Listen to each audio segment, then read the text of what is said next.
Make a simple Lego Technic suspension system. First you need to take two pieces like this.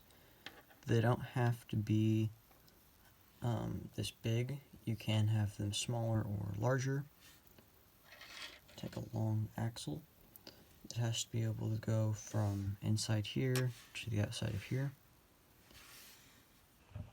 And take a spacer.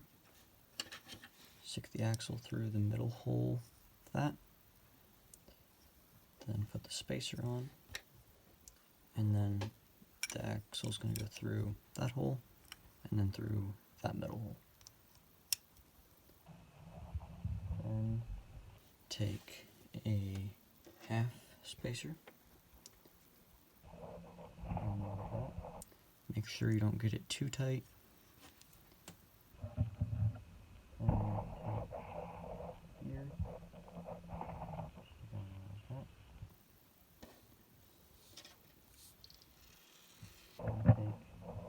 Another axle. You can have it a long one so that it just goes all the way through, but it's a little bit easier to use shorter ones.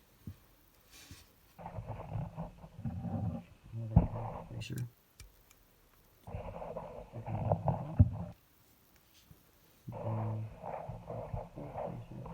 Stick it on there like that. And then take another gear. Take a while to get on there. It helps if you have just a little bit out.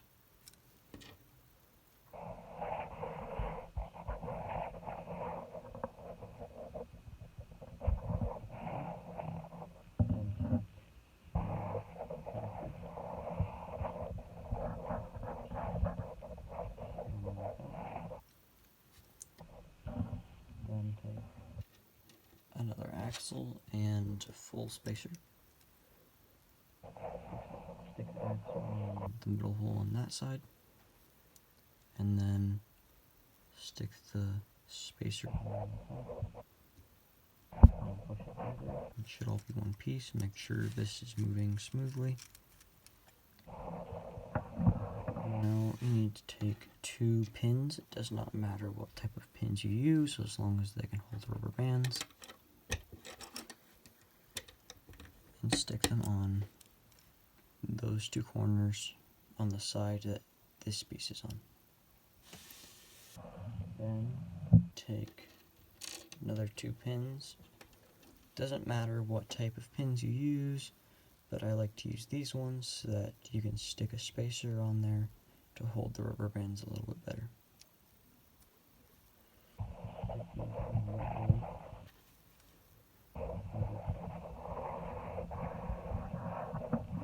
Now take two rubber bands, and you want to stick it on there like this. So you stick the rubber band on like that. Go under that, and then up and around to that pin right there. And then take a half spacer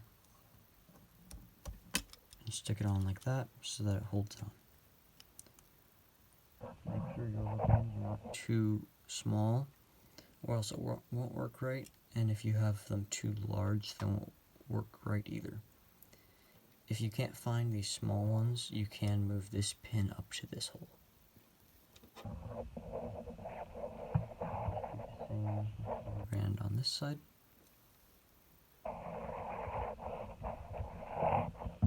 And then put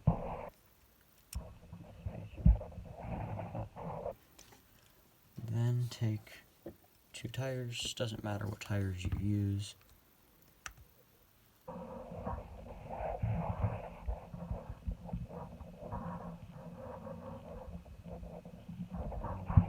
When you spin this, it'll spin those tires. So you can spin this, like put a motor up to it, and have a remote control car. And you can have it go over bumps and it won't do as much. But this is only half suspension, so it will only absorb half of the thing. So like if you have it one wheel go over something, it will only lift the vehicle up instead of having it tip like it normally would. But if you have it go over two things, it's not going to do anything. If you want it to go over two bumps, you'd have to make this type of suspension.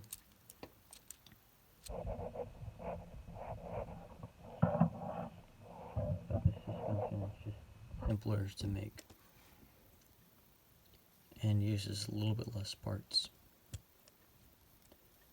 And also that other type of suspension that I showed you, the axle, you'd have to have UV joints going up if you want to motorize the wheels.